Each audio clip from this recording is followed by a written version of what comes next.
Nathan Blake was a quiet 34-year-old school janitor living in the suburbs of St. Louis. After his mother passed away, he inherited her old two-story house, a creaking 1960s structure with a dark, musty basement he never liked going into. One rainy Thursday night, Nathan heard something new. A soft, rhythmic tapping coming from inside the walls, right beneath the floorboards. At first, he dismissed it as rodents, but when the tapping began spelling out Morse code, forming the word help, he panicked. He recorded the sounds, hoping to prove he wasn't losing his mind, but the recording only caught silence. Desperate, he contacted an online group focused on unexplainable home phenomena, sharing his story and location. One user replied privately, "You shouldn't have opened that part of the wall." Confused and terrified, Nathan tried to backtrack, but it was too late. Something had already started moving behind the drywall. 2 nights later, neighbors noticed Nathan's porch light, flickering continuously, a signal he'd installed to alert them in case of danger. When police arrived, the house was open, but Nathan was gone. His phone, shoes, and even his breakfast were left behind. The basement door, however, was nailed shut from the inside, something that made no sense. But stranger still was what officers found scribbled all over the walls. "It's in the walls, don't listen to her." The house was declared a scene of mental breakdown. Investigators believed Nathan had suffered a psychotic episode and wandered off. But no search turned up a single clue. Surveillance showed nothing. It was as if he'd dissolved into the walls. Over time, the case went cold, but not forgotten, especially by those who read the disturbing files Nathan left behind, dreams of a girl trapped in the foundation and whispers begging him not to break the seals. Before his disappearance, Nathan had created a private folder on his laptop named Wall Girl. Hidden behind layers of password protection, the files were eventually decrypted by a cyber forensics expert hired by Nathan's sister. Inside, there were pages of handwritten dreams, scanned journals, night recordings, and a detailed timeline of what he claimed to be invisible communication. According to Nathan, the house wasn't haunted, it was inhabited, and she only woke up when the foundation was disturbed. Nathan claimed he first heard the voice after finding an old brick inside the basement with initials etched into Ildradial 1963. He placed the brick on a shelf. That night, the tapping began. In his notes, he described the voice as calm, feminine, but deceptive. "She lies when she's afraid, but she always wants out," he wrote. He began losing sleep. Said he could hear her crawling behind the drywall while he showered. Every time he responded to her whispers, the house would groan, like it was alive. He documented dreams of walking through a brick tunnel filled with mirrors. In one, he said she showed him, "What happens if I leave the basement door open?" Another entry read, "The foundation isn't holding up. Not metaphorically, literally. Something is trying to get out from under the concrete slab." He installed new locks on the basement, but not to keep people out. He was trying to keep her in. His paranoia escalated, but something strange occurred. His online activity continued for 2 days after the official time of disappearance. Messages were posted in his forum account, saying things like, "I saw her face this time, and tell the next one not to answer." Experts confirmed the posts were made from Nathan's IP address, but the device used was never found. Police dismissed it as a hack or post-scheduling. His sister wasn't convinced. She said Nathan was trying to warn someone, or everyone, about what lived inside that house. But the question remained, why him? The new tenants who moved into the house 6 months later were a young couple with a baby girl named Cora. They had no knowledge of the house's past, since the listing agent had conveniently omitted its history. The couple loved the charm, the location, and the price. But within the first week, they noticed something odd. Cora would laugh when no one was in the room. Not an innocent giggle, a reaction, as if someone was playing with her. One night, the father installed a baby monitor in the nursery. At 3:12 a.m., the device picked up a soft voice whispering, "Are you alone?" Thinking it was interference, rewound the footage and watched as Cora sat up in her crib and pointed to the vent on the floor, nodding. The family brought in an electrician to check the heating system. He reported no problems, but mentioned something disturbing. Several bricks stacked behind the vent had names carved into them. One was N. Blake. The mother, increasingly unsettled, began recording ambient sounds in the nursery. The results were terrifying. Low frequencies not audible to the ear, but visible in spectrograms, appeared consistently between 3 and 4 a.m. The pattern, when translated from Morse code, spelled out, "Free me," the same message that Nathan had heard.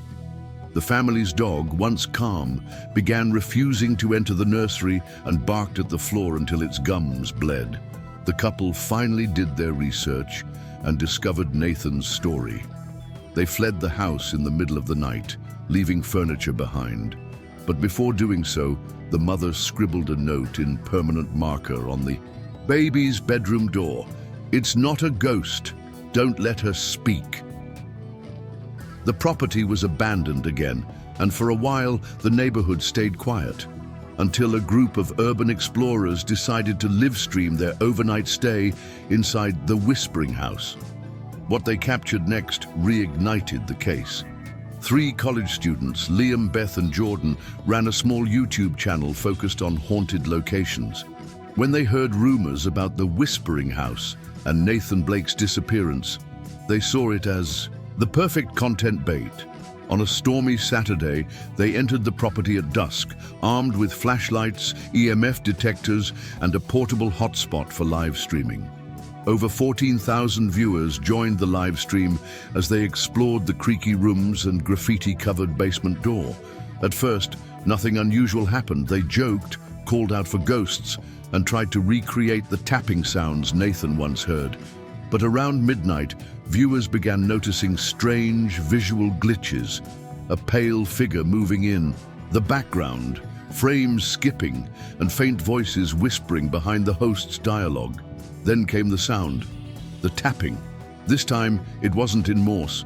It was rhythmic and angry. The stream chat exploded with panic as the basement door creaked open on its own. Beth, convinced it was a prank, went down first. The camera followed her halfway until it glitched violently, showing only static. When it returned, the basement was empty. No Beth, no voice, just the faint sound of someone crying. Jordan began screaming her name, but Liam, visibly shaken, kept saying, "Don't answer, that's what it wants." The stream cut out abruptly as the screen pixelated into black. The last thing visible was Beth's phone screen lighting up in the dark, displaying a text, "She's here." Police were called after viewers flooded 911. They found Liam and Jordan in the kitchen, unable to speak, covered in dust and shaking uncontrollably. Beth was never found, but investigators found scratches all over the inside of the basement walls, as if someone had tried to claw their way out. The video file, later restored from YouTube servers, had embedded metadata showing it had been edited live, but not by the streamers. The file's final tag read, "Next."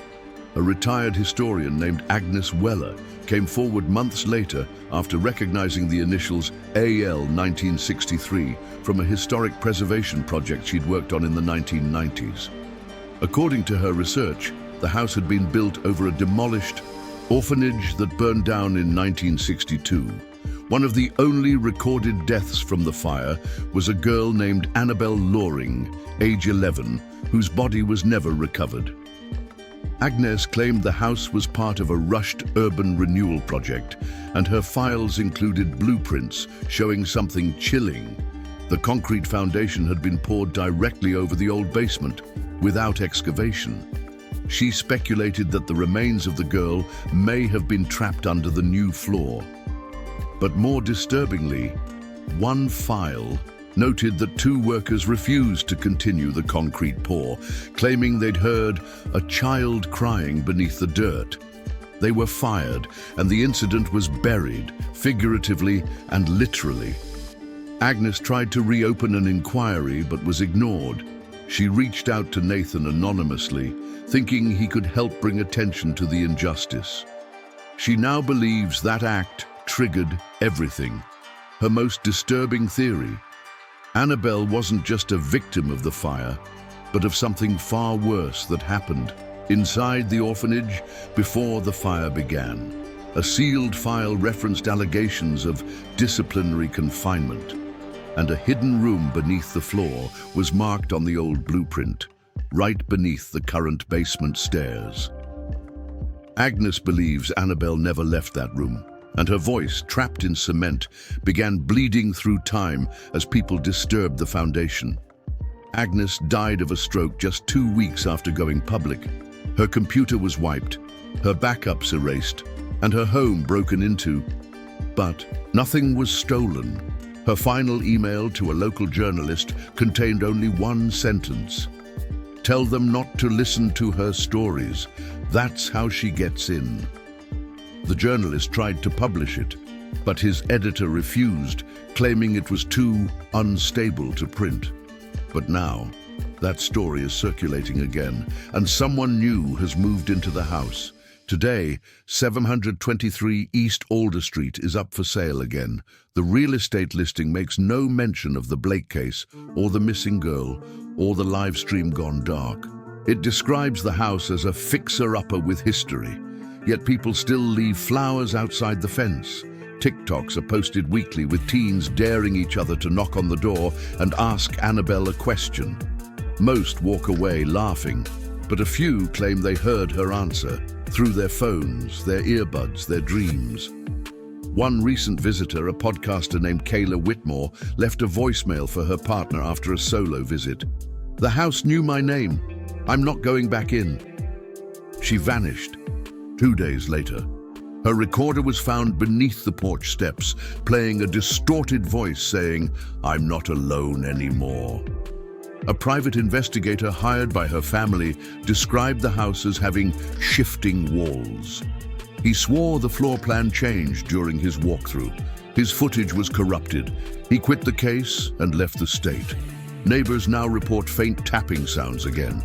Not nightly, just enough to remind them the house still breathes. The most recent homeowner, an elderly man with no family, hung a sign outside that reads, "I hear her too." A month later, his housekeeper found every photo in the home replaced with sketches of a young girl's face, staring directly at the viewer.